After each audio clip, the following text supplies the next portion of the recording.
आखिरी सौदा में आपका स्वागत है। मैं हूं प्रदीप पंड्या। ये देखते हैं बाजार में इस वक्त किस तरह की पोजीशन बनाई जा रही है और कैसा ट्रेड हो रहा है। आपके लिए शुरुआत करेंगे निफ्टी के साथ और आप यहां पर देख सकते हैं जिस तेजी से गिरावट आई है अभी पिछले कुछ मिनटों के दौरान। आप देख रहे हैं ये 10 मिनट के चार्ट हैं, यानी अगर यहां से आप गिनना शुरू करें तो ये करीबन पिछले 20 मिनट के अंदर बाजार ने 6330 से लेकर के और अब 60 to 90 तक का सफर तय कर लिया। बहुत जोर से बाजार में इस वक्त सेलिंग प्रेशर अचानक उभर कर आता हुआ।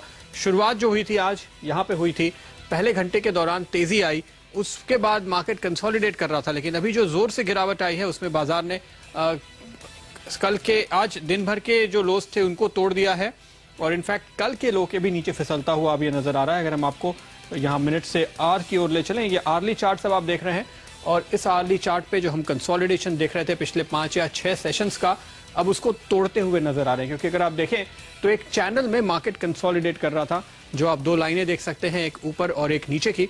हमने उस चैनल को फिर से आज टेस्ट किया, शुरुआत में पार नहीं कर पाए और उसके बाद अब जो गिरावट आई है तो हमने उसके लोअर एंड को तोड़ दिया है। 6300 के ऊपर सस्टेन करना चाहिए था हमें इस करेक्शन के दौरान, जो हमने नहीं किया। और ऐसी स्थिति में अगर आप देखें तो इस पूरी तेजी के दौरान जो इंपॉर्टेंट स्विंग लो हाल के आपको दिखाई देंगे, हम उसको भी तोड़ते हुए नजर आ रहे हैं। अब ये जो नए लोज फिलहाल हमारे सामने स्क्रीन पे दिखाई दे रहे हैं, साफ तौर पे इस बात की ओर इशारा करते हुए कि ये एक बड़ा और भारी सेलिंग प्रेशर फिलहाल बाजार में आया है और देखते ही देखते मार्केट तेजी से टूटते हुए नजर आ रहे हैं पिछले मुश्किल से 15 या 20 मिनटों के दौरान। क्या हुआ है बाजार में और क्या चल रहा है, इसको समझने की कोशिश हम करते हैं आपको। लेकिन इसके पहले बता दें कि हमारा फियर एंड ग्रीड मीटर किस तरह के स्विंग दिखा रहा है। जो सेलिंग है वो केवल अभी इंडेक्स तक सीमित है या छोटे मझोले स्टॉक्स तक भी जा चुकी है। 55 की रीडिंग यहाँ पे आ रही है। हम आपको बताएं घंटे भर पहले तक ये 65 से ऊपर की रीडिंग दे रहा था। तो जो ये स्विंग आई है वो साफ तौर पे बता रही है कि मार्केट ब्रेथ भी कमजोर होती हुई दिखाई दी है और इंडेक्स तक केवल सीमित नहीं है। अगर हम मार्केट ब्रेथ पे नजर डालें इस समय क्या इक्वेशन है गिरने और बढ़ने वाले स्टॉक्स के बीच, तो आपको अंदाजा लगेगा कि बाजार का मूड क्यों और किस तरह से बिगड़ता हुआ फिलहाल नजर आ रहा है। अपने एक्सपर्ट्स की राय लेंगे। कोटक सिक्योरिटीज के श्रीकांत चौहान हमारे साथ जुड़ते हुए, एंजल ब्रोकिंग के मयूरेश जोशी भी। श्रीकांत, जिस तरह से मार्केट का मूड अचानक बिगड़ा है, कोई खास वजह देखते हैं आप और क्या आपके नजरिए में भी इंपॉर्टेंट लेवल्स टूटे हैं? प्रदीप जी, देखिए, अगर आप मार्केट के अगर आज के डे हाई को अगर आप देखते हो तो 6358 के लेवल्स मार्केट ने रजिस्टर किए हैं कैश बेसिस पे। और अगर आप देखते हो तो 2008 से लेकर अभी तक 6357 ने काफी इंपॉर्टेंट एक रोल प्ले किया है। आफ्टर इलेक्शन के जो रिजल्ट्स है इस बार के, उसके बाद भी मार्केट 6350 के ऊपर या 6360 के ऊपर सस्टेन नहीं हो सका था। उसके बाद भी हम लोगों ने एक अच्छा करेक्शन देखा था। मुझे लगता है कि जो 6400 से एक करेक्शन आया था 6100 का, उसको कुछ लगभग मार्केट ने 7 दिन का एक करेक्शन किया था। उसके सामने अभी 10 दिन ले लिए मार्केट ने, लेकिन फिर भी मार्केट 6360 के लेवल को वो क्रॉस नहीं कर सका या 6400 के लेवल्स को क्रॉस कर नहीं सका है। इसकी एक वेरी क्लियरली, यानी कि based on this all observation मैं बोल सकता हूँ कि मार्केट ने एक अच्छा खासा नेगेटिव रिवर्सल पैटर्न बना दिया है और मार्केट यहाँ से अभी आने वाले दिनों में बिल्कुल करेक्ट होगा। और शायद मुझे लग रहा है कि अगर ये ट्रायंगल फॉर्मेशन बनाता है तो कम से कम हम 6200 या 61 80 90 के लेवल्स दे सकते हैं। बट अगर ये मार्केट कंप्लीटली अगर एक जिगजैग फॉर्मेशन में जाता है तो मुझे लगता है शायद मार्केट आने वाले कुछ हफ्तों में 5900 के लेवल्स को भी छू सकता है, कि जहां पे 200 डे सिंपल मूविंग एवरेज है। तो करंट लेवल से मुझे लगता है कि जो भी यहां से कोई भी अगर एक वापस अगर बाउंस अगर आ जाता है तो उस बाउंस में अगर कोई लॉन्ग पोजीशन हो तो उसे रिड्यूस कर लेना चाहिए और आज के लोज के नीचे डेफिनेटली हम एक बड़ा और सेल ऑफ देख सकते हैं। ओके, तो आप फिलहाल तेजी की पोजीशन है तो काटने की राय दे रहे हैं। मंदी काफी गहरी हो सकती है, 6100 तक के लेवल या फिर 5900 भी आपको देखने के लिए मिल सकता है। ये थोड़ा सरप्राइजिंग है। अनिल, आपको इस चर्चा में शामिल करना चाहेंगे क्योंकि जो सुबह हम देख रहे थे कि दरअसल 6300 के लेवल पे हमने कल काफी हद तक पोजीशंस बनती हुई देखी थी। तो ऐसा लग रहा था कि जो बेस है वो 62 से 63 पे शिफ्ट हो रहा है और हमने बहुत ही आसानी से देखते देखते इस लेवल को तोड़ दिया। बिल्कुल, और आज फिर से जिस तरह से हाईएस्ट ओपन इंटरेस्ट 6200 से 6300 पर शिफ्ट हुआ, एक संकेत मजबूती की तरफ दे रहा था और उसके बाद लगता कहीं न कहीं जो ये इफेक्ट कल के सेशन का आया है उसके चलते आज सुबह सुबह काफी शॉर्ट कवरिंग देखने को मिली और शॉर्ट कवरिंग के चलते ही 6325 के पार जब बाजार निकला तो लोगों को लगा कि एक बार की एक बड़ा ब्रेकआउट होता हुआ नजर आ रहा है और उसके बाद तेजी बनती हुई दिख सकती है। लेकिन सेकंड हाफ में इस वक्त जो बिकवाली का अगर कोई रीजन ढूंढने की कोशिश करें प्रदीप, तो शायद एक ही हो सकता है और वो ये कि यूरोप के बाजार मजबूती के साथ खुले थे और मजबूती के साथ खुलते ही यूरोप के बाजार में थोड़ी सी बिकवाली का प्रेशर आता हुआ दिख रहा है। आप देख सकते हैं इंग्लैंड के बाजार, फुटसी, डैक्स, कैक, ये सारे के सारे अपने ऊपरी लेवल से थोड़े से फिसलते हुए दिख रहे हैं। तो अगर मैं रीजन ढूंढने की कोशिश करूं तो शायद एकमात्र रीजन यही दिखेगा कि यूरोप के बाजार थोड़े ऊपर के लेवल से फिसलते हुए दिख रहे हैं। खासतौर से इसलिए भी ये इंपॉर्टेंट है क्योंकि हम समझ ये रहे थे कि छुट्टी के बाद अमेरिकी फ्यूचर्स काफी मजबूती के साथ ट्रेड कर रहे थे और उनको देखते हुए यूरोप के बाजार भी काफी पॉजिटिव खुलेंगे। हालांकि अमेरिकी फ्यूचर्स अब भी ½ % मजबूत है, लेकिन कहीं न कहीं ऐसा लग रहा है कि यूरोप की कमजोरी का असर थोड़ा बहुत भारतीय बाजारों पर पड़ता हुआ दिख रहा है। प्रदीप, बिल्कुल। हालांकि अगर आप देखें तो अमेरिकी बाजारों के जो संकेत हैं, डाउ में कोई दिक्कत नहीं दिख रही। अगर हम यूरोप के बाजार दिखा पाए इस समय वहां कैसा ट्रेड हो रहा है, जो अनिल कह रहे थे, क्या वहां पे कोई खास चिंता है? अगर आप देखें तो फ्लैट सा ही रुझान है। मुझे नहीं लगता कि इन आंकड़ों को देखते हुए थोड़ा भारतीय पॉजिटिव खुलने के बाद ये बाजार फिसलते हुए दिखे, ये चिंता की बात हो सकती है। क्योंकि अब आप देखिए FTSE ½ % नीचे हो चुका है, जो कि हरे निशान के साथ खुलते हुए दिखे थे। तो थोड़ा कहीं कहीं ऐसा लगा, अगर रीजन ढूंढने की कोशिश करें तो शायद ये हो सकता है कि ग्लोबल मार्केट्स में थोड़ी बहुत प्रॉफिट बुकिंग आई हो, कि जिस तरह की मजबूती की हम उम्मीद कर रहे थे शायद वो ना दिख रही हो। मयूरेश, कोई अंदाजा क्या चल रहा है? आफ्टरनून प्रदीप जी, कोई खास वजह से मुझे लग नहीं रहा है कि मार्केट गिरा है। आई थिंक जनरली मार्केट को एक सपोर्ट 6150 6100 के रेंज में मिलना चाहिए और हमारी उम्मीद यही है कि जो डेटा आएगा ये महीने में और अगले महीने में, specially on the food inflation side और जो इन्फ्लेशनरी आंकड़े आएंगे WPI साइड पे, आई थिंक वो बेहतर होंगे इन द सेंस की रेट कट आने की या रेट बढ़ने की उम्मीद आई थिंक काफी कम लग रही है इन द जैन पॉलिसी। तो I would take this opportunity, अगर मार्केट्स करेक्ट होता है तो 6150 6100 के रेंज में लंबी पोजीशंस बनानी चाहिए, पॉसिबली स्टॉक स्पेसिफिक एक्शन रखें। हमारे खुद के उम्मीद से I think Nifty should touch levels of 6500 either in the Jain और द वेब सीरीज। बाजार में तो ऐसी कुछ वजह दरअसल दिखाई नहीं दे रही है, लेकिन मयूरेश, क्या बाजार से हटके देखें, क्या कोई पॉलिटिकल रीजंस हो सकते हैं? कल जिस तरह से प्रधानमंत्री की प्रेस कॉन्फ्रेंस होने वाली है, ऐसी खबरें छप चुकी हैं कि वो कल इस्तीफा देने की घोषणा कर सकते हैं और शायद राहुल गांधी उनकी जगह ले लें। और हमें पूरा अंदाजा है कि राहुल गांधी बिल्कुल अरविंद केजरीवाल की तरह ही अपनी पॉपुलिस्ट पॉलिसीज के लिए ही जाने जाते हैं। बाजार को तो ये पसंद आना नहीं चाहिए। पॉलिटिकली तो पता नहीं क्या घड़ने वाला है कल आज ये स्थिति में, लेकिन आई थिंक जनरल इलेक्शंस को मद्देनजर रखते हुए I think markets will be very volatile post February। तो तब तक आई थिंक मुझे लगता नहीं है कि market should start reacting based on certain news elements which is very speculative in nature. तो अगर वो बेसिस पे आई थिंक मार्केट्स रिएक्ट कर रहे हैं तो प्योरली आई थिंक अगर आप फंडामेंटल्स देखें और मार्केट के वैल्यूएशंस देखें तो हमें तो काफी अच्छा लग रहा है। तो if you leave aside this risk factor, I think lower levels पे आई थिंक मार्केट एक बार वापस तेजी पकड़ सकता है जैन और फेब सीरीज के। ओके, तो फिलहाल बाजार में जो गिरावट आई है, दिन के उच्चतम स्तर से सेंसेक्स 250 पौने 300 पॉइंट गिर चुका है। निफ्टी दिन के हाई से 100 पॉइंट्स नीचे आ चुका है और करीब करीब 200 पॉइंट का जो नुकसान है सेंसेक्स के लिहाज से हम कह सकते हैं वो देखते देखते ही आ गया। इनफैक्ट 100 पॉइंट की जो निफ्टी में भी गिरावट आई है वो पिछले मुश्किल से 15 या 20 मिनटों के अंदर ही आती हुई दिखाई दी है। जिस तरह से एक तरफा मार्केट गिरते हुए नजर आया। जी हाँ, 6330 से 6230 35 तक का ये जो सफर है निफ्टी ने मुश्किल से 20 मिनटों के अंदर तय किया है। और प्रदीप, तो जो आप बात कर रहे थे, लगता है काफी हद तक वो इफेक्ट नजर आ रहा है कि दिल्ली विधानसभा में जो आज विश्वास मत हासिल करना है आम आदमी पार्टी को और विधानसभा के सत्र में जो हंगामा चल रहा है, कहीं कहीं शायद बाजार वहां से संकेत लेने की कोशिश कर रहा है कि आगे क्या डेवलपमेंट होंगे दिल्ली में। उससे ज्यादा लेकिन जिस तरह से एक पॉपुलिस्ट मूड फिलहाल बना है, अगर आपको देखते हुए इसके बाद महाराष्ट्र में भी बातें की जा रही हैं कि यहाँ भी बिजली सस्ती कर दी जाए और देश भर में बिजली, पानी और पता नहीं क्या क्या मुफ्त में मिलने वाला है। जाहिर है कि बाजार को यह पसंद नहीं आएगा। मयूरेश, बड़े खिलाड़ी खासतौर पे FIIs जब इस तरह से सरकार सब्सिडी का बोझ कम करती जा रही थी तो खुश हो रहे थे और वो खरीदारी कर रहे थे। अब अगर फिर न केवल केंद्र सरकार बल्कि राज्य सरकारें और उनके बीच में कंपटीशन छिड़ गया, ऐसा लग रहा है कि कौन सा राज्य कितनी ज्यादा सब्सिडी दे सकता है। FIIs किस तरह से देखेंगे इसको? I think clearly Pradeep ji, populist measures और इकोनॉमिक सेंस, ये दो चीजों को आई थिंक साफ तरीके से आई थिंक दूर रखना चाहिए। कहीं ना कहीं हमने देखा है कि पॉपुलिस्ट मेजर्स से इकोनॉमिक सेंस बिल्कुल नहीं बनता है।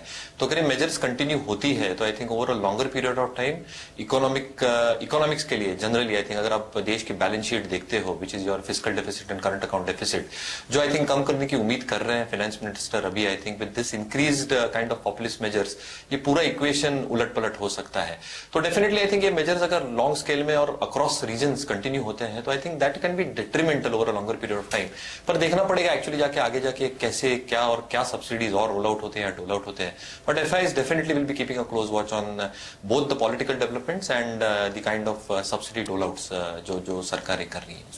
ओके, चलिए लेते हैं यहाँ पे एक छोटा सा ब्रेक। आगे बात करेंगे बाजार के इसी रुख की, क्यों इस तरह की गिरावट आ रही है फिलहाल बाजार में, समझने की कोशिश करेंगे। और जिस तरह से पॉपुलिस्ट पॉलिसीज के चलते थोड़ी चिंता उठी है, उस पर भी हम आगे विस्तार से चर्चा करेंगे 2:30 बजे। तो आप देखते रहिए आखिरी सोना।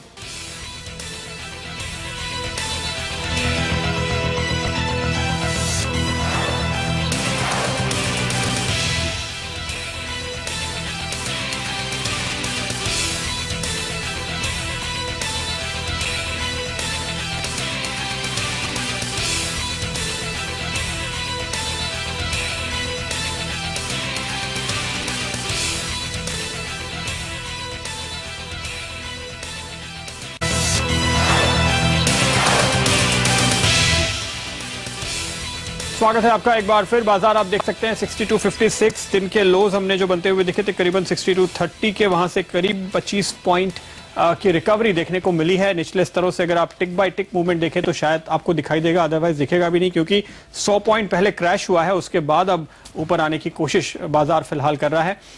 लेकिन अगर आप नजर डालें ऐसे में फिलहाल बाजार का ओवरऑल जो मूड है वो काफी बिगड़ता हुआ, मार्केट ब्रेथ जिस तरह से कमजोर हो चुकी है, दिन में पहली बार हम देख रहे हैं कि गिरने वाले शेयर्स की तादाद बढ़ने वालों से ज्यादा है। मिड कैप स्मॉल कैप्स भी मार्केट के पीछे पीछे क्रैश होते हुए नजर आ रहे हैं। एक तरफा गिरावट का दौर फिलहाल है। ब्लू ओशन कैपिटल के निपुण मेहता हमारे साथ अब जुड़ते हुए। निपुण, क्या वजह कुछ समझ पा रहे हैं आप, जिस तरह से मार्केट में अचानक मूड बिगड़ा है और पैनिक देखने को मिल रहा है? प्रदीप को इसमें स्पेसिफिक कारण नहीं दिख रहा है। पिछले हफ्ते 10 दिन से क्लियरली मार्केट्स में वॉल्यूम्स लो थे, कोई पार्टिसिपेशन नहीं था। आज हम कुछ हद तक इंस्टीट्यूशनल पार्टिसिपेशन देख रहे हैं। साल का फर्स्ट फुल वर्किंग डे है और कुछ हद तक एफआई का सेलिंग हम देखते आ रहे हैं। साथ साथ में जब एक इंस्टीट्यूशनल सेलिंग होता है तो एक स्पेकुलेटर्स होते हैं, ट्रेडर्स होते हैं, वो भी इंट्राडे बेनिफिट लेने की कोशिश करते हैं, तो फ्यूचर्स में बेचते हैं। तो दोनों कोई स्पेसिफिक वजह नहीं है, बट एक ये कुछ हद तक बहुत institution selling and trader selling के रिजल्ट से लग रहा है कि फॉल आया है। निपुण, लेकिन अगर आप देखें, क्या आपको लगता है कि इसके पीछे कोई राजनीतिक अनिश्चितता एक वजह हो सकती है? कल प्रधानमंत्री एक प्रेस कॉन्फ्रेंस कर रहे हैं, उसको लेकर काफी असमंजस है। 2 दिन पहले अखबारों में खबर छपी कि शायद वो इस्तीफा दे करके राहुल गांधी के लिए रास्ता साफ कर देंगे। दूसरी तरफ नई सरकार जो दिल्ली में आई है वो सब्सिडी देती जा रही है, पहले पानी पे और फिर बिजली पे। जाहिर है कि इंस्टीट्यूशंस को तो ये बात पसंद नहीं आएगी। ये बात जरूर है प्रदीप कि कुछ हद तक जनरल इलेक्शंस की अनसर्टेनिटी बढ़ जाएगी, जिस हिसाब से एक कंप्लीटली नई पार्टी ने पावर ले लिया है और इलेक्टरल या वोटर इंटरेस्ट को इतना अट्रैक्ट कर लिया है। लेकिन ये भी समझना जरूरी है कि किस हद तक ये एक नई पार्टी का पार्टिसिपेशन जनरल इलेक्शंस में होता है, उनका क्या इंफ्रास्ट्रक्चर बिल्ड होता है, कितने वोट्स ब्रेक हो सकते हैं।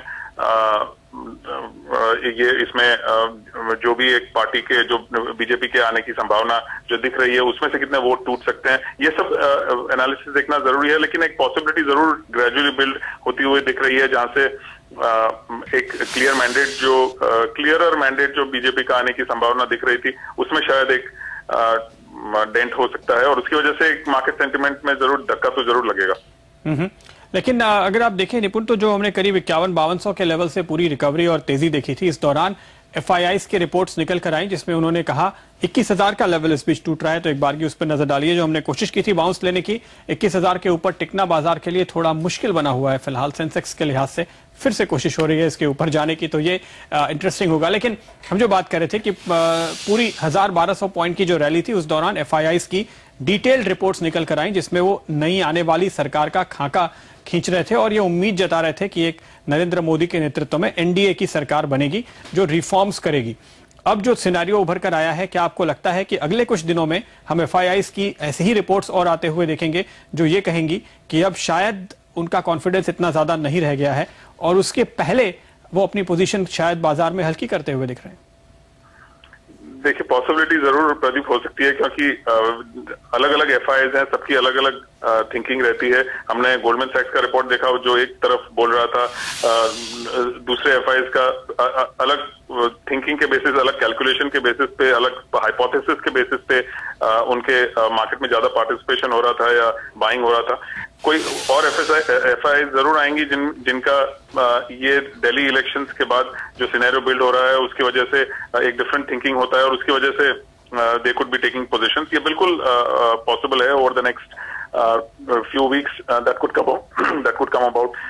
लेकिन क्लियरली इससे ये पता चलता है कि एक वॉलेटाइल मार्केट आगे जाके जनवरी में होने की अच्छी संभावना है, as there could be either FI report coming out, research report coming out, या फिर जो पॉलिटिकल डेवलपमेंट्स होते हैं, या फिर ओपिनियन पोल्स कुछ as we get closer to announcement of election date, opinion polls जो आएंगे उससे भी वॉलेटिलिटी काफी होगी। सो नेक्स्ट 1 or 2 months और till before the election you are likely to see this kind of movement. Mayuresh, वापस आपको इस चर्चा में शामिल करेंगे। जिस तरीके से हम देख रहे हैं कि ब्रॉड मार्केट में इंटरेस्ट काफी हद तक बना हुआ है और ऐसे में जो सरकार थोड़ी अच्छी बातें भी कर रही है, जैसे कि रेलवे में एफटीआई खोलने की बात कही गई, तो बहुत सारे जो सेक्टर से जुड़े हुए स्टॉक्स थे उन्होंने एक अच्छी तेजी दिखाई है। इस समय जब पॉलिटिकल अनसर्टेनिटी है, क्या आप अपने क्लाइंट्स को ये राय दे रहे हैं कि जिस सेक्टर में सरकार रिफॉर्म्स की बात कर रही है उसका फायदा उठाने की वाकई कोशिश करें? प्रदीप जी, आई थिंक प्रीएम करना कोई भी चीज आई थिंक बहुत डेंजरस हो सकता है ये मार्केट्स में। तो कहीं भी आप देखें तो एक स्टॉक स्पेसिफिक स्ट्रैटेजी रखें। I think you keep your sectors in place. तो हमारे ध्यान में जो अच्छा लगता है हमको mid cap IT, mid cap pharma, select mid cap counter जैसे यूपीएल है। आई थिंक अगर आप स्ट्रॉन्ग मैनेजमेंट बैक कंपनीज में करते हो काम, आई थिंक जिसके कैश फ्लो जनरेशन एबिलिटीज अच्छी है, रिटर्न रेशियोज अच्छे हैं, तो over a period of time I think ये स्टॉक्स अच्छे रिटर्न देते हैं। ये मार्केट ये स्टॉक्स शायद मार्केट के साथ एक बार वॉलेटाइल मूवमेंट दे ऊपर नीचे, लेकिन आई थिंक स्टेबिलिटी के हिसाब से over a longer period of time ये स्टॉक्स अच्छा काम कर सकते हैं। जहां तक एफडीआई की पॉलिसीज आती है, आई थिंक हमने ये भी देखा है जब रिटेल में अनाउंसमेंट हुआ था तो काफी स्टॉक्स चल गए थे, लेकिन ये देखना चाहिए कि कितने सिनर्जीज बिल्टअप होते हैं, सोर्सिंग नॉर्म्स क्या होते हैं।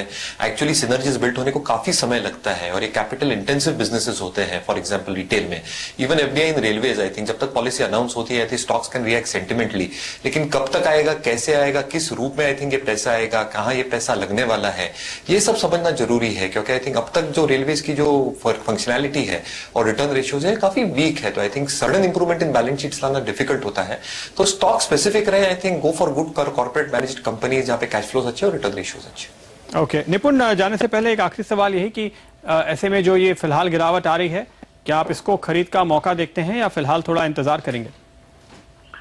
देखिए, एक इंट्राडे मूवमेंट पे डिसीजन लेना बड़ा मुश्किल है कि खरीद की अपॉर्चुनिटी है कि नहीं, लेकिन एट एनी डिप, आज जो डिप हुआ है उसके बेसिस पे या फिर एनी सब्सिक्वेंट डिप्स जो आते हैं, there will definitely be opportunities to buy. Clearly अभी संभावना ये एक हाइपोथेसिस यही लेके चलना चाहिए कि एक स्टेबल गवर्नमेंट आएगी जनरल इलेक्शंस में और उस बेसिस पे जो रिफॉर्म्स अनाउंस होंगे या फिर बिजनेस कॉन्फिडेंस डेवलप होगा उसकी वजह से there could clearly be a rally as far as the market is concerned. So any dip should be taken as an opportunity to bye.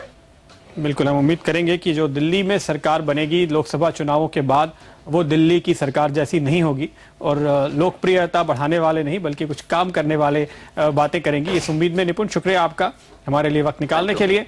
लेकिन फिलहाल हम एक छोटा सा ब्रेक और आगे लेकर आएंगे आईपीएल के पोजीशनल मुकाबले का अपडेट।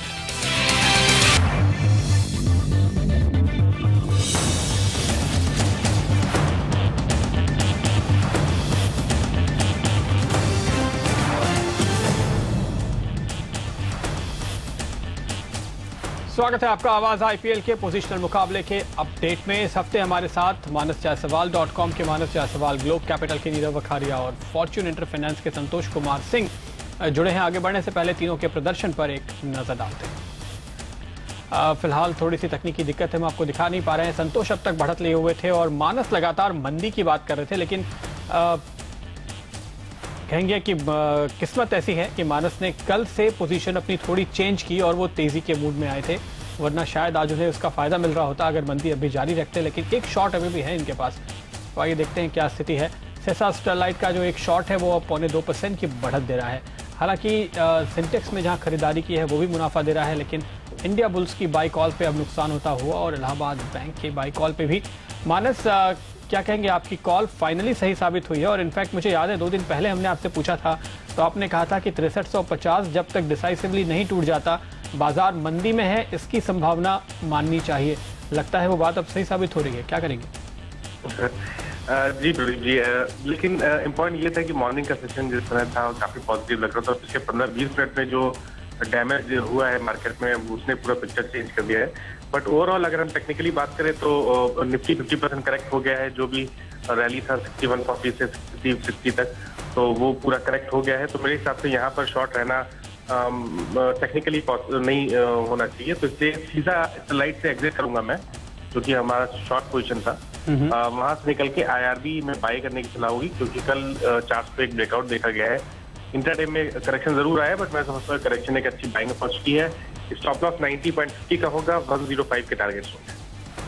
ओके तो स्टरलाइट से जो एक शॉर्ट पे अच्छा मुनाफा कमा रहे हैं, वहां से एग्जिट लेंगे फिलहाल, और बदलाव के तौर पे IRB में एक लॉन्ग पोजीशन ही बनाने की राय फिलहाल मानस दे रहे हैं। शुक्रिया मानस आपका।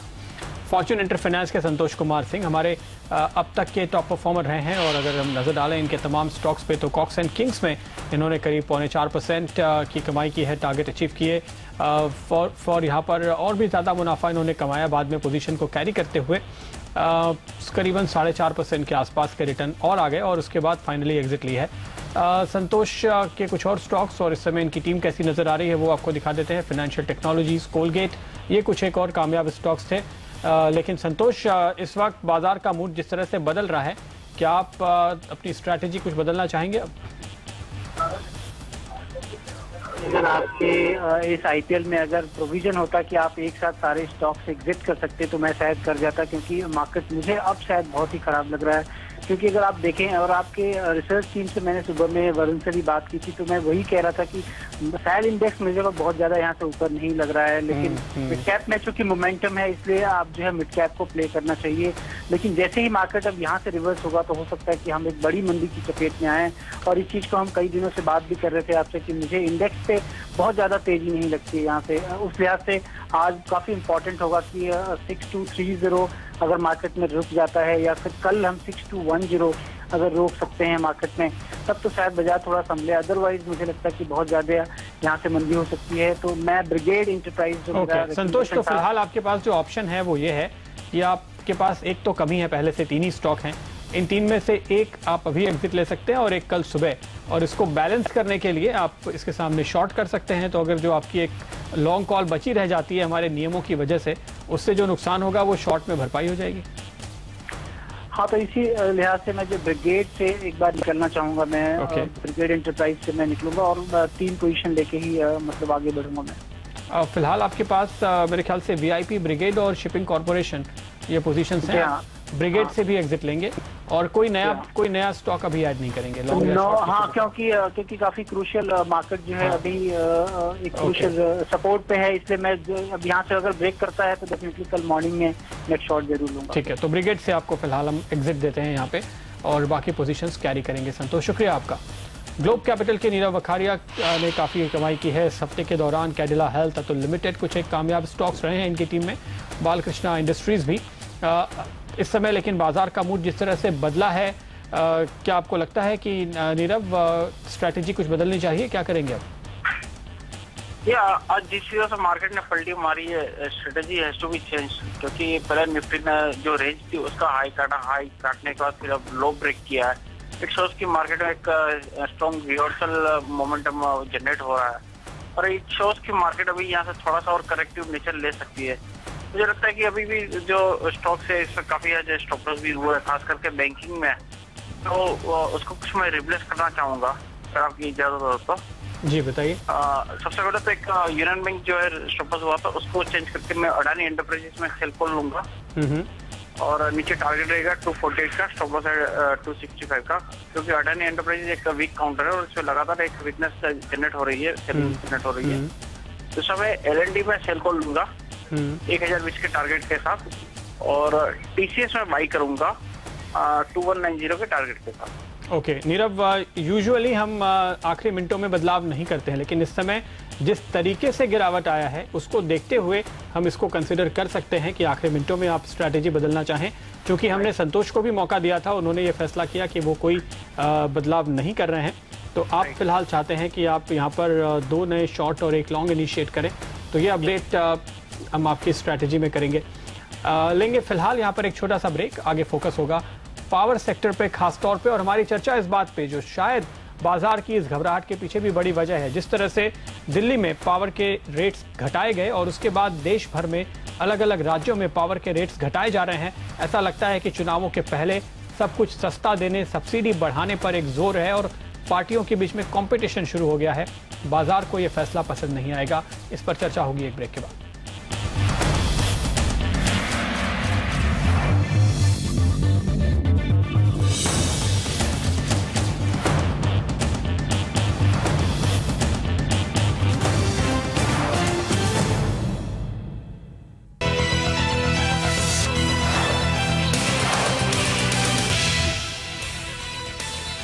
बाजारों में यहाँ पर तेज गिरावट का माहौल देखने को मिल रहा है। ऊपरी लेवल से काफी तेजी से सरकते हुए दिख रहे हैं। 6250 के अहम आंकड़े के आसपास इस वक्त निफ्टी 50 अंकों की कमजोरी के साथ, और सेंसेक्स इस वक्त 150 अंक नीचे। 6358 का आज हाई हमने बनाया, उस हाई से इस वक्त हम लगभग 100 पॉइंट नीचे हैं। हालांकि हम लगभग 130 पॉइंट नीचे गए हैं आज के हाई से, लेकिन थोड़ी रिकवरी होती हुई दिख रही है। लेकिन असली नुकसान ज्यादा जो दिख रहा है वो अब आप देखिए मिड कैप और स्मॉल कैप शेयरों में आता हुआ दिख रहा है। मिड कैप इंडेक्स 1.25% से ज्यादा कमजोर है और वहां पर रिकवरी आती नहीं दिख रही है। स्मॉल कैप इंडेक्स में देखिए तेज गिरावट 1.25% के आसपास की। तो चौतरफा बिकवाली की मार पड़ती हुई दिख रही है। गिरने वाले शेयरों की तादाद दुगुनी है बढ़ने वालों के मुकाबले में। हमारे साथ निर्मल बंग सिक्योरिटीज के दीपेश मेहता कार्यक्रम में शामिल हो रहे हैं। उनसे लेंगे राय वायदा कारोबार के ट्रेंड पर। दीपेश, क्या संकेत मिल रहे हैं? अचानक से तेज गिरावट का कोई रीजन आपको नजर आ रहा है? जो कुछ मैं सुन रहा हूं कि शायद आधे घंटे के भीतर ही 30 लाख निफ्टी फ्यूचर्स का कारोबार हुआ है। क्या तेजी से बिकवाली होती दिखे निफ्टी फ्यूचर्स में? वो मेजर जो ट्रांजैक्शंस दिख रहे हैं वो मेजर एक एल्गो बेस्ड ट्रांजैक्शन दिख रहे हैं कि एक अचानक कोई बास्केट की सेलिंग होती है, बास्केट की बाइंग होती है, तो यूजुअली वो एल्गो एक एक्शन में देखे जाते हैं, तो उसकी वजह से एक वॉल्यूम ऑटोमेटिकली बढ़ जाता है मार्केट में। एक उसको एक साइड में रखें और एक डेटा इंटरप्रेट करें, तो एक आप इंडिया विक्स देखें तो एक बहुत ही अच्छा बेस बना के एक रिवर्सल्स का सिग्नल दे रहा था कल से, और अराउंड 15 लेवल्स पे एक नियरली बॉटम आउट होता हुआ नजर आया था, जो आज 5-5.5% ऊपर देखा जा रहा है। तो यहाँ से मुझे लगता है कि इंडिया विक्स और भी अराउंड 17.5 तक जाने की उम्मीद रखता है। तो मुझे ऐसा लगता है कि 50-60 पॉइंट्स और रूम है निफ्टी के लिए नीचे आने के लिए। अराउंड 6200, 6220 तक नीचे दिखने को मिल सकते हैं निफ्टी फ्यूचर्स में भी 1-2 दिन में। तो आप और गिरावट की आशंका यहाँ पे देखते हैं। फिलहाल जो हम पोजीशंस आज बनती हुई देख रहे हैं अडानी ग्रुप के शेयर्स में, जिस तरह से हमने गिरावट देखी है आते हुए, क्या आपको लगता है यहाँ पे कोई मंदी का मौका दिखाई दे रहा है या मंदी की पोजीशंस वाकई में बनती हुई दिखाई दे रही हैं? चूंकि जांच की जो खबरें जिस तरह से सामने आई हैं उसका असर शायद दिखाई दिया होगा। जैसे कि अब अडानी पावर की बात करें तो उसमें एक अग्रेसिव शॉट तो नजर नहीं आया है, बट एक लॉन्ग अनवाइंडिंग ज्यादातर तक नजर आई है इसके अंदर। तो मैं फिलहाल ये स्तर पे भी अवॉइड करने की सलाह दूंगा, बट एक रिस्की ट्रेडर हो तो अराउंड एक छोटे से स्टॉप लॉस अडानी पावर में एक स्टॉप लॉस 3650 का 3650 3660 का फ्यूचर्स में स्टॉप लॉस रख के 3920 का ट्रेड ले सकते हैं, बट वो भी बहुत ही रिस्की ट्रेडर्स के लिए सलाह दूंगा मैं। ओके। लेकिन यहाँ पर पावर स्टॉक्स में काफी तेज गिरावट हुई है दीपेश। कोई स्टॉक जहां पर अब भी इन लेवल्स पर भी आप शॉर्ट पोजीशन बनाएंगे? अदानी पावर, अदानी ग्रुप की हमने चर्चा की, लेकिन इसके बाहर कहीं आपको लगता है कि और शॉर्ट पोजीशन बनाने के मौके हैं? शॉर्ट तो नहीं, बट पावर ग्रिड कह सकते हैं जहां मैं अभी भी लॉन्ग पोजीशन बनाने की सलाह दूंगा। मुझे 104, 106 के टारगेट लग रहे हैं 1-2 दिन में यहाँ से ही, बिकॉज ये मार्केट में भी अगर आप देखें तो whole of the power sector में पावर ग्रिड एक ऐसा काउंटर जो लॉन्ग्स जिसमें लॉन्ग्स बनते हुए नजर आ रहे हैं, अच्छे प्रीमियम के साथ ट्रेड हो रहा है। अराउंड 5.4% ओपन इंटरेस्ट का ऊपर है, स्टॉक अराउंड 1.3-1.4% ऊपर है। तो यहाँ से भी मुझे ऐसा लग रहा है कि पावर ग्रिड में अगर उसकी ऑप्शन एक्टिविटी देखें तो ऊपर के कॉल्स में एक बाइंग नजर आई है 110, 105 के कॉल्स में भी। तो मुझे ऐसा लग रहा है कि मार्केट ऐसा मान के चल रहा है कि 104, 106 के टारगेट इजीली आ सकते हैं इस ग्रुप पे।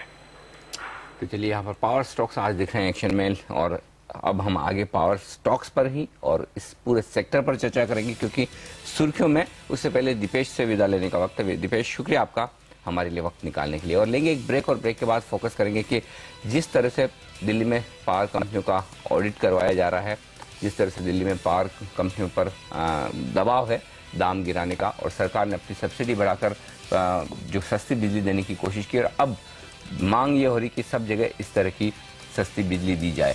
क्या इम्पैक्ट पावर सेक्टर पर और पावर कंपनियों पर पड़ेगा, और ये भी जानने की कोशिश करेंगे कि दिक्कतें कहाँ हैं। क्या पावर कंपनियां ज़्यादा पैसा चार्ज कर रही है या फिर डिस्कॉम्स ज़्यादा पैसा वसूल कर रहे हैं, कहाँ हैं दिक्कतें, इन सब पर बातचीत करेंगे। हमारे साथ पूरा एक एक्सपर्ट्स का पैनल जुड़ेगा। दिल्ली सरकार के पूर्व प्रिंसिपल सेक्रेटरी शक्ति सिन्हा और कार्वी स्टॉक ब्रोकिंग के पावर एनालिस्ट रुपेश सांखे दोनों जुड़ेंगे इस ब्रेक के बाद।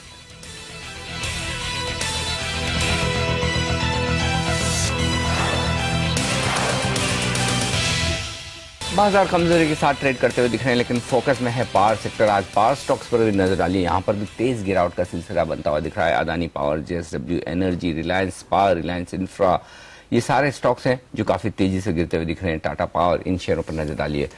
एक बड़ी खबर जो दिल्ली से हाल ही में आती हुई दिख रही है और वो काफी सुर्खियों में भी है, वो ये कि दिल्ली में जो नई सरकार आई है आम आदमी पार्टी की, उन्होंने पावर कंपनियों का ऑडिट करवाने का फैसला किया है कि क्या पावर कंपनियां मनमाना पैसा वसूल कर रही है, अच्छा खासा मुनाफा कमा रही है और कंज्यूमर्स को महंगा पावर बेचा जा रहा है। इसी के चलते उन्होंने कुछ सस्ता पावर देने की योजना भी बनाई है। हालांकि फिलहाल वो जो कुछ भी सस्ता पावर बेचने की वजह से जो बर्डन आएगा वो सरकार वहन करेगी, लेकिन अल्टीमेटली सीएजी शायद इन कंपनियों का ऑडिट करते हुए दिखे। तो अल्टीमेटली हम जानने की कोशिश ये कर रहे हैं कि दिक्कतें कहाँ हैं। क्या पावर जनरेशन करने वाली कंपनियां मोटा पैसा कमा रही है या फिर डिस्कॉम्स मोटा पैसा कमा रही है, और दोनों में अगर डिफरेंसेस आ रहे हैं तो उसकी वजह क्या है, इन सब पर बातचीत करते हैं। सेक्टर पर पैनी नजर रखने वाले दिल्ली सरकार के पूर्व प्रिंसिपल सेक्रेटरी शक्ति सिन्हा साहब हमारे साथ कार्यक्रम में शामिल हो रहे हैं दिल्ली से, और कार्वी स्टॉक ब्रोकिंग के पावर एनालिस्ट रुपेश सांखे हमारे साथ हैं। एचडीएफसी सिक्योरिटीज के वीके शर्मा भी हमारे साथ कार्यक्रम में शामिल हो चुके हैं। आप सबका स्वागत है। सिन्हा साहब, सबसे पहले शुरुआत आपके साथ ही करना चाहूंगा। दिल्ली में जो कुछ भी डेवलपमेंट हो रहे हैं और उसका इम्पैक्ट ऐसा लग रहा है कि पूरे देश में पड़ सकता है। अब कई दूसरे राज्यों से भी ये मांग आ रही है कि जिस तरह से दिल्ली में सस्ता पावर ऑफर किया जा सकता है तो दूसरी जगह भी किया जाए। क्या वाकई में आपको लगता है कि ये पावर कंपनियां काफी मनमाना, काफी ज्यादा मुनाफा कमा रही है और इनका सीएजी के जरिए एक ऑडिट करवाने की जरूरत है और पता लगाने की जरूरत है कि वाकई में कितना मुनाफा हो रहा है, या फिर ये कंज्यूमर्स को बहुत ज्यादा पैसा चार्ज कर रही है? नहीं, अगर आप देखेंगे पिछले कुछ सालों में पावर जनरेशन का कॉस्ट काफी बढ़ गया है। दिल्ली में हम पावर खरीदते थे 3 साल पहले, उसका करीब ₹2.70, ₹2.80 यूनिट पर मिल जाता था। अब ट्रांसमिशन चार्जेस मिला के दिल्ली बॉर्डर्स पर ₹5.40, ₹5.45 है। ये 3 साल की बात है। तो अगर ऐसा रहेगा तो power distribution companies government own रहे या निजी रहे, गुंजाइश कहाँ है? तो ऐसी स्थिति में सिन्हा साहब सवाल यह है कि जो हमने कल पावर कंपनी से बात की, उन्होंने भी हमें यही बताया 5.5 रुपए की बिजली आ रही है एवरेज और 6.5 रुपए की एवरेज वो बिजली दे रहे हैं। 1 रुपए की केवल मार्जिन बचती है। अब अगर कैग की एनालिसिस के बाद पूरी रिपोर्ट आने के बाद इसको और कितना कम किया जा सकता है, इसे 1 रुपए को और कितना कम किया जा सकता है, और ये बिजली आधी कैसे होगी जो सरकार चाहती है? जहां मेरा ख्याल है टैरिफ घटाना संभव नहीं है। जैसे आपने कहा 1 रुपया में ऑपरेशन, मेंटेनेंस और कैपेक्स सब आना है, तो कहां से आएगा? आप दूसरी तरफ देखिए ना, आप देखिए कोल इंडिया का टोटल टर्नओवर है 68,000 crore. Net profit after meeting all expenses, interest, taxation, depreciation 19,000 crore. ये मोनोपोली सिचुएशन नहीं है। कंपटीशन कमीशन ने अच्छा उन पर फाइन लगाया है, और जब तक आप सोर्स को ना पकड़ेंगे तो एंड सेल्समैन जो डिस्ट्रीब्यूशन कंपनी हो उसको पकड़ने में क्या है? तो यानी आप कह रहे हैं कि कोयले के दाम सस्ते किए जाएं ताकि बिजली सस्ती बने और ताकि फिर आप सस्ती बिजली दे पाएं। एब्सोल्युटली। और ये कोल इंडिया के बस के बाहर का है। आप पीछे से पूछिए, कोयला के साथ साथ पत्थर आता है तो नेट कॉस्ट बहुत बढ़ जाता है, एक्चुअल कॉस्ट। मगर इसमें कभी हमारे रेगुलेटर्स की भी है, भाई आपको अकाउंट्स को अप टू डेट रखना चाहिए, ट्रू अप करना चाहिए हर साल। आप जो सारी बात कह रहे हैं वो ये है कि कैग के ऑडिट की वजह से दिल्ली में बिजली की कॉस्ट कम हो जाए, इसकी कोई संभावना नहीं है, ये नामुमकिन है। अगर कोई चोरी पकड़ा जाए अच्छी बात है, after all we are interested in the consumer. मगर अब मोटी मोटी फिगर्स आप देखें जो बताया, 5 रुपीज 40 पैसा। हाँ, तो वो अगर बिजली की कॉस्ट ही है तो आप 1 रुपए का जो ओवरऑल ओवरहेड है, मान लीजिए इस 1 रुपए में से आधा गलत है तो 50 पैसे बाकी बचेगा, फिर भी 6 रुपए, तो आधी तो फिर भी नहीं होगी, 6.5 की 6 हो सकती है। नहीं, आधा एक आपको सिटी का डिमांड बढ़ रहा है, नए ट्रांसफार्मर्स लगाने हैं, सबस्टेशंस लगाने हैं, वायर्स लगाने हैं, एग्जिस्टिंग सिस्टम को मेंटेन करना है, स्टाफ सैलरी है, ये सब कहां से होगा? बिल्कुल। तो हमारे साथ रुपेश सांखे मौजूद हैं जो इस सेक्टर को और इससे जुड़े हुए सारे स्टॉक्स पर, कंपनीज पे नजर रखते हैं। रुपेश, आपको क्या लगता है कि इसकी वजह से क्या कुछ ऐसी चीजें निकल कर आएंगी इस ऑडिट में जिससे बिजली की कॉस्ट वाकई कम की जा सके, सरकार की सब्सिडी के बल पे नहीं बल्कि कम कॉस्ट के बल पे सस्ती बिजली ना केवल दिल्ली के लोगों को मिले बल्कि जो दूसरे राज्य कंपटीशन में लग गए हैं, उत्तर प्रदेश, हरियाणा, पंजाब, सभी की बिजली सस्ती हो जाए, मुंबई की भी? देखो, अगर ऑडिटिंग दो टाइप का हो सकता है, एक टेक्निकल ऑडिटिंग हो सकता है या फाइनेंशियल ऑडिटिंग। फाइनेंशियल ऑडिटिंग में अगर हम लोग जनरेशन कंपनीज, डिस्कॉम जब ये टैरिफ पिटीशन फाइल करते हैं तभी उनके कॉस्ट में जनरेशन, ट्रांसमिशन और पावर परचेज कॉस्ट आता है। अभी ये सब डिस्कॉम बोल रहे हैं कि 80% cost is a power purchase cost. जो पावर परचेज कॉस्ट है, जो मर्चेंट वाले जो प्लेयर्स है जो डिमांड सप्लाई डेफिसिट का फायदा उठा रहे हैं या जो ई ऑक्शन से पावर कोल खरीदता है और उसका कॉस्ट बढ़ रहा है। लेकिन जनरेशन में जो फाइनेंशियल रिलेटेड इवैल्यूएशन है, जैसे आपका जो कैपिटल एक्सपेंडिचर है, वो कैपिटल एक्सपेंडिचर कितना सही है या उसमें अगर एफिशिएंसी है कि नहीं, ऑपरेशनल एफिशिएंसी, वो अगर देखते हैं या पावर परचेज कॉस्ट में थोड़ा सा रैशनलाइजेशन लेके आता है तो हमें लगता है कि डेफिनेटली कॉस्ट कम हो सकता है। अगर टेक्निकल की बात करते हैं तो हमने देखा 2001 में जब गुजरात में 2300 करोड़ का लॉस था और बाद में उन्होंने फीडर्स को सेपरेट कर दिया। एटीएनसी लॉसेज जो 35% था वो 20% पे आ गया और काफी हद तक जो टीएनडी लॉसेस कम हुआ और जो टेक्निकल अपग्रेडेशन आ गया सिस्टम में, जो ओल्ड ट्रांसफार्मर को रिप्लेस कर दिया, अलग अलग एनर्जी ऑडिटिंग का प्रोसेस उससे काफी एफिशिएंट हो चुका है। 2002-03 से लेकर अब तक जब से प्राइवेट डिस्ट्रीब्यूशन कंपनीज बनी हैं, उन्होंने जितने ओवरहेड काटे जा सकते थे काट दिए हैं, जितनी चोरी रोकी जा सकती थी रोक दी है। इसके बाद भी उन्हीं का ऑडिट कराया जा रहा है। तो ऑडिट तो उन पावर जनरेशन कंपनीज का होना चाहिए ना जो 5.5 रुपए की बिजली बेच रही है। शायद कॉस्ट की बचत वहां हो सकती है। इस 1 रुपए में आप कितना बचाएंगे? डेफिनेटली सबसे इम्पोर्टेंट है कि पावर टैरिफ का जो कंपोनेंट है उसमें जनरेशन वो काफी हद तक जो कंट्रोल में नहीं होता है। जब ये डिस्कॉम टैरिफ पिटीशन फाइल करता है तो पब्लिक हियरिंग होता है। पब्लिक हियरिंग में सब सजेशन, ऑब्जेक्शन इन्वाइट करता है, उसके ऊपर पिटीशन का रिप्लाई आता है, then regulator take a call. लेकिन मुझे लगता है कि अगर एटीएनसी लॉसेस अगर कम होता है, जो इंडिया में 30% है, नहीं हम केवल दिल्ली की बात करें, वहां 11% है, या उससे कम हो सकता है क्या? नहीं, उससे कम नहीं होगा। लेकिन दिल्ली का हमने स्टडी किया है कि 2005 में जब भी 2 रुपया पर यूनिट जो बल्क पावर परचेस कॉस्ट था वो अभी 5 रुपीज पे आ गया। दिल्ली का यह हो गया कि एनटीपीसी का भी पीएलएफ कम हो गया, इसलिए वो लोग आउटसाइड जो बायलैटरल या एक्सचेंज से ज्यादा खरीद रहे हैं जो हाई रेट में चल रहे हैं। उधर का लोड शेडिंग भी काफी कम है as compared to other states. और जनरेशन कॉस्ट जो है, जो कोल इंडिया से जो रेगुलेटेड जो टैरिफ बढ़ गया है तो उसके वजह से दिल्ली में कॉस्ट बढ़ गया और क्वांटम ऑफ परचेस भी काफी बढ़ गया। कोयले की कमी का एक इम्पैक्ट है, कोयले की कमी है, इस वजह से उनके अपने प्लांट में बिजली नहीं आ रही और वो जो भी कोयला खरीदने की कोशिश कर रहे हैं वो महंगा आ रहा है, या फिर बिजली जो अल्टरनेटिव खरीदी जा रही है उससे दिक्कत हो रही है। अनिल, एक सवाल मैं आपसे पूछना चाहूंगा क्योंकि आप क्वालिफाइड चार्टर्ड अकाउंटेंट हैं, ऑडिट कैसे होती है आपको पता है। एक बिजली कंपनी, मान लीजिए ये दिल्ली की कंपनी है और अगर अरविंद केजरीवाल आपसे कहते हैं कि आप ऑडिट करिए, क्या कर सकते हैं आप? एक ऑडिटर क्या पता कर सकता है? देखिए, ऑडिटर जो जैसा सबसे पहला पॉइंट जो रुपेश ने कहा, 2 तरह के ऑडिट हो सकते हैं, एक तो फाइनेंशियल ऑडिट और दूसरा technical audit. Financial audit CAG या फिर कोई चार्टर्ड अकाउंटेंट करने में सक्षम है।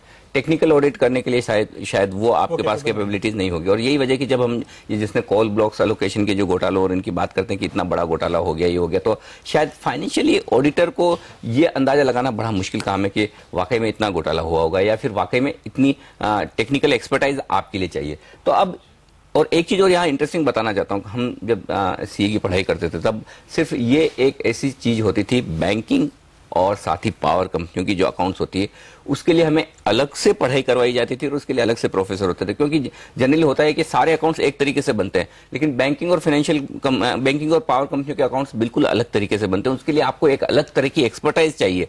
तो ऐसे में सिर्फ सीएजी के ऑडिट से ये पता चल पाएगा, ये मुश्किल है। टेक्निकल ऑडिट होगा तो आपको पता चल जाएगा कि लूप होल्स कहाँ हैं। शक्ति सिन्हा साहब, आप क्या कहते हैं, टेक्निकल ऑडिट की जरूरत है या कैग के ऑडिट की जरूरत है? नहीं, जैसे मैं कहा, फाइनेंशियल ऑडिट कीजिए, क्योंकि पब्लिक में कॉन्फिडेंस होना चाहिए। हमारे रेगुलेटर्स अपने जॉब में फेल कर चुके हैं, उनकी क्रेडिबिलिटी अच्छी रहती, वो अगर अकाउंट्स ट्रू अप करते हर साल। आपका अपना क्या अंदाजा है? आप तो बिल्कुल अच्छी तरह से समझते हैं कि दिल्ली का पावर सेक्टर किस तरीके से चल रहा है। हमारे एनालिस्ट कह रहे हैं कि इन प्राइवेट कंपनियों के आने के बाद एफिशिएंसी कई गुना बढ़ गई। जो ओवरहेड पावर कॉस्ट से ज्यादा हुआ करता था, वो अब पावर कॉस्ट का 20% बाकी बचा है, और उसकी आप ऑडिट करने जा रहे हैं। तो आपको क्या लगता है कुछ निकलेगा इस ऑडिट से? नहीं, अब जैसे उन्होंने ठीक कहा, सीएजी ऑडिटर गवर्नमेंट अकाउंट्स देखता है। ये खाली कमर्शियल अकाउंटिंग नहीं है, ये पावर अकाउंटिंग है, डिस्ट्रीब्यूशन सिस्टम का अकाउंटिंग है। तो वो काबिलियत उनमें है कि नहीं है, ये बताना बहुत मुश्किल है। तो कुछ फिगर अगर निकल जाए, उसे और रेंज, नोशनल लॉस, पता नहीं क्या, इसलिए थोड़ा सा बच के रहना चाहिए, क्योंकि पीपीपी प्रोजेक्ट्स है, प्राइवेट सेक्टर कंपनीज हैं। बिल्कुल, यानी यहाँ पर ये सवाल जरूर रहेगा कि जो 2.25 लाख करोड़ अनिल इसी कैग ने कहा था कि कुल घोटाला हुआ है टेलीकॉम में, सरकार ने वो सारे जो स्पेक्ट्रम थे सीज कर लिए। अब वही स्पेक्ट्रम बेचकर सरकार वापस पैसे जुटाने निकली है। अगर 2.25 लाख करोड़ वाकई आ जाते तो हमारा फिस्कल डेफिसिट 3% के अंदर हो जाता। बिल्कुल, तो वो कहीं आए नहीं, और उसी कैग के हाथ में अब ये एक नया असाइनमेंट दिया जा रहा है। नहीं आएंगे नहीं ना। एक्चुअली वो आप एक नॉशनल लॉस को एक्चुअल लॉस मानकर कुछ भी कैलकुलेशन कर लें। दिक्कत यही कि जो कंपनियां पावर प्रोड्यूस कर रही है, ट्रांसमिशन कर रही है, उनकी प्रैक्टिकल प्रॉब्लम्स क्या, कहां पर लीकेज या पिलफरेज हो रही है, वो जब तक आप टेक्निकली पता नहीं लगाएंगे तब तक इसकी सॉल्यूशन नहीं होने वाली। हमारे साथ एचडीएफसी सिक्योरिटीज के वीके शर्मा साहब भी है। शर्मा साहब, आप क्या समझते हैं, क्या पावर कंपनियां, पावर जनरेशन कंपनियां या फिर पावर डिस्ट्रीब्यूशन करने वाली कंपनियां, डिस्कॉम्स, ये क्या मोटा मुनाफा कमा रही है, या फिर इनके लिए सर्वाइव करना भी मुश्किल हो रहा है, भारी भरकम कर्ज है? मैं समझता हूँ कि आप लोगों ने जब डिस्कस कर रहे थे उसमें काफी एक बारीक प्रदीप ने बोली थी कि जब जहाँ पे ट्रांसमिशन लॉसेस कम है वहां पे अगर आप ऑडिट करते हो तो वहां पे आप कुछ भी लगा पाना मुश्किल है, लेकिन जहां पे ट्रांसमिशन लॉसेस ज्यादा हैं उनको कंट्रोल करके आप प्राइस को कम कर सकते हो। तो मेरा ये मानना है कि ये एक रेगुलर जो बहुत ही एक दाल रोटी खा रहे हैं ये लोग, कोई पनीर वगैरह या मिठाई नहीं खा रहे हैं, तो यहाँ पे कम कर पाना काफी मुश्किल रहेगा। लेकिन मार्केट की दृष्टि से ये पावर की बात नहीं है। मार्केट इस बात से देख रहा है कि ये जो पूरा मुद्दा है ये वाहियात खड़ा कर दिया गया है। आप ये समझिए कि अगर हर आदमी ये कम पावर की, कम सस्ते दामों की बात करेगा तो हमारा देश जाएगा कहाँ? अंततः आप ये करेंगे पावर कंपनी नहीं कमा रही है, कोल इंडिया कमा रहा है, कोल इंडिया बोलेगा मैं तो नहीं कमा रहा, मेरे तो मजदूर कमा रहे हैं, तो उसमें फिर वो पार्टिसिपेशन मजदूर के जरिए हो रहा है आपका। तो ये चीजें एक जगह पे आके रुकनी चाहिए। और मेरा ये मानना था कि राजस्थान में जिस तरह से करारी मात मिली थी उस सरकार को, जिसने बहुत ही लास्ट मोमेंट पे ऐसे फ्री मेडिसिन और इस तरह की चीजें दी थी, उसको जो एक लताड़ा था वोट रेट जो वोटर्स ने उनको कांग्रेस को बाहर रख के, तो उस तरह की चीज एक बार लगा था कि देश के लिए बहुत अच्छी चीज है, रुक गई है। लेकिन ये एक जो आम आदमी जो जिस मुद्दे को लेकर ये पार्टी ने वापस सरकार बनाई है माइनॉरिटी में होने के बावजूद, ये मैं समझता हूं कि देश को बहुत ही खराब कर रही है। और ये जो इसके साथ जुड़े हुए जो लोग हैं, जो अपने आप को बहुत ही सचेतक मानते हैं, जो अभी भी इंडस्ट्री छोड़ के इनके साथ जुड़ रहे हैं, उनको सोचना चाहिए कि क्या आप क्या कर रहे हो, आप देश को वापस 20 साल पीछे लेके जा रहे हो। और शर्मा जी, आज जो बाजार में गिरावट आई है, क्या आपको लगता है, जिस तरह की हम अभी कुछ देर पहले के एनालिस्ट कह रहे थे कि एक बास्केट सेलिंग देखने को मिली है, क्या एफआईआईज इस हालात को देखकर चिंतित होंगे और बड़ी सेलिंग दिख सकती है? मेरे ख्याल से ये जो माहौल है इसके अंदर अगर ये प्रेशर और रहा, और ये एक सरकार नहीं, दो सरकार नहीं, 3-4 सरकार जब इस तरह की बातें बोल रही हैं, तो इसकी वजह से हो सकता है आज ये प्रेशर हो।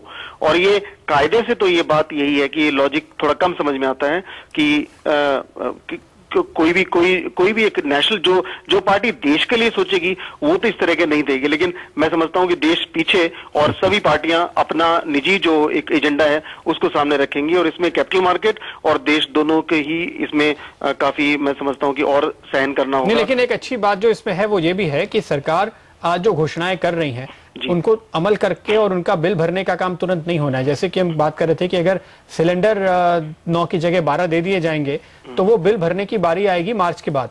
जी, क्योंकि इस क्वार्टर का जो सब्सिडी का पैसा है वो नई सरकार देगी जी, इसलिए वो नई सरकार की जिम्मेदारी हो जाएगी। घोषणा तो अभी जो फिलहाल लोग सरकार में है वो कर सकते हैं और उसका खामियाजा शायद लोगों को ही भुगतना पड़ेगा केवल। बिल्कुल बिल्कुल सही। लेकिन इस बीच बाजार पे हम देख रहे हैं आज जो पैनिक दिखाई दिया है, इसकी एक बड़ी वजह ये हो सकती है कि जिस तरह से सरकार अपनी नीतियों को फिर से सब्सिडी की तरफ ले जा रही है। बाजार को जरूर ये पसंद नहीं आएगा। 6226 दिन के लोज पे मार्केट ट्रेड करता हुआ। इसलिए शर्मा जी, जाने से पहले एक बार फिर आपसे ये राय लेनी होगी कि 5100 से 63-6400 तक का सफर नरेंद्र मोदी फैक्टर की वजह से तय हुआ था, ऐसा काफी लोग मानते थे, उनमें FIIs भी शामिल थे। तो अगर ये हालात रहते हैं, क्या हम वापस 5000 की तरफ जाएंगे? देखिए, अगर ये बात थोड़ा और भी प्रदेश सामने आते हैं तो मैं समझता हूं कि 5000 तो लेवल नहीं, लेकिन एक बार 57 की टेस्टिंग जरूर हो सकती है। शुक्रिया शर्मा जी आपका। शक्ति सिन्हा साहब, रुपेश सांखे, आप सभी का बहुत बहुत शुक्रिया इस चर्चा में शामिल होने के लिए। धन्यवाद। लेंगे एक ब्रेक, आगे बताएंगे आखिरी आधे घंटे में शेयर बाजार की क्या रहेगी चाल।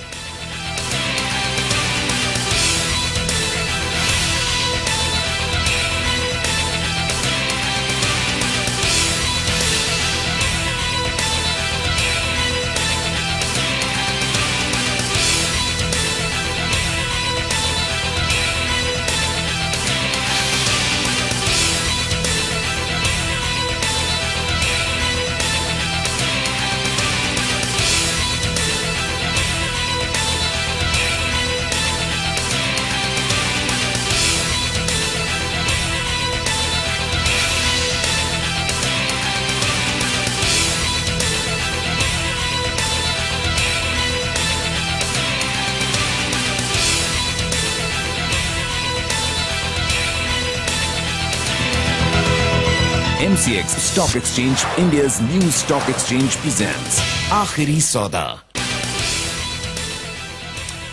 जबरदस्त कमजोरी देखने को मिल रही है बाजार में। इस वक्त 6215 के आसपास का लेवल, दिन के लोएस्ट लेवल पर फिर से फिसलते हुए दिख रहे हैं बाजार। नीचे के लेवल से हमने लगभग 35 पॉइंट के आसपास की रिकवरी देखी थी, वापस से 5260 के आसपास जाने की कोशिश की थी निफ्टी ने।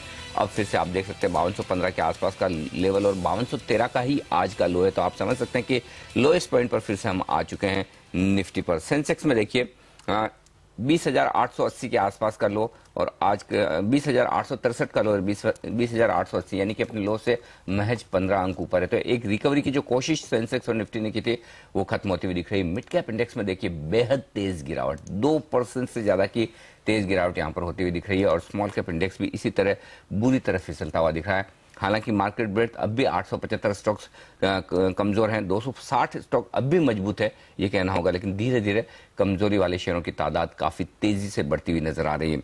तो बड़ा तेज आज बिकवाली का प्रेशर बनता हुआ दिखा है सेंसेक्स और निफ्टी में। ऊपरी लेवल से निफ्टी लगभग 150 पॉइंट करेक्ट होता हुआ नजर आ रहा है। ब्लू ओशन कैपिटल के निपुण मेहता हमारे साथ है इस वक्त।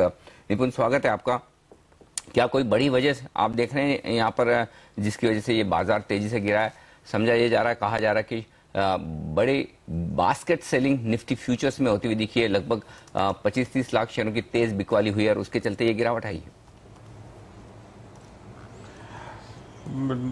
बिल्कुल अनिल, आई थिंक क्लियरली कोई इसमें कोई फंडामेंटल कारण नहीं दिख रहा है जिसकी वजह से एक मार्केट्स में इतनी गिरावट आए, लेकिन क्लियरली एक इंस्टीट्यूशनल बास्केट सेलिंग दिख रहा है जिसकी वजह से सिर्फ सेंसेक्स के स्टॉक्स ज्यादा गिरे हैं। जनरली ऐसी गिरावट होती है तो हम कुछ 2 या 4 स्टॉक या 5-10 स्टॉक में शायद सेलिंग देखें जिसकी वजह से मार्केट्स में करेक्शन होता है या गिरावट होती है, लेकिन इसमें हमने इस बार क्लियरली ऑल अक्रॉस सेलिंग देखा है जिसके कारण कई बार अलग होते हैं and at the same time जो स्पेकुलेटर्स ट्रेडर्स होते हैं they take benefit of the downward movement and short sell further, और जिसकी वजह से ये गिरावट और भी प्रोनाउंस्ड हो जाती है। जो मिड कैप में सेलिंग है वो क्लियरली एक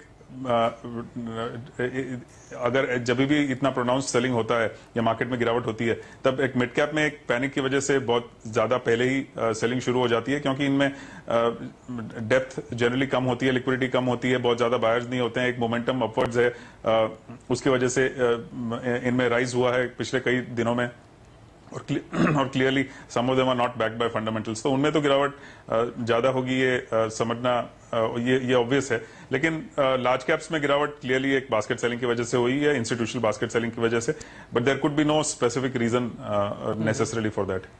ओके, तो बड़े पैमाने पर बिकवाली देखने को मिली है कुछ बड़े खिलाड़ियों की ओर से, शायद FIIs की ओर से ये बिकवाली हुई है। आंकड़े का इंतजार हालांकि करना होगा शाम तक कि किस तरह की सेलिंग दरअसल की गई है और किन सेगमेंट्स में। जैसे कि अनिल बता रहे हैं कि शायद आपको एक बड़ी निफ्टी में डील होती हुई नजर आई, तो इंडेक्स फ्यूचर्स का आज जो FIIs का आंकड़ा आएगा उसको हम करीब से देखेंगे।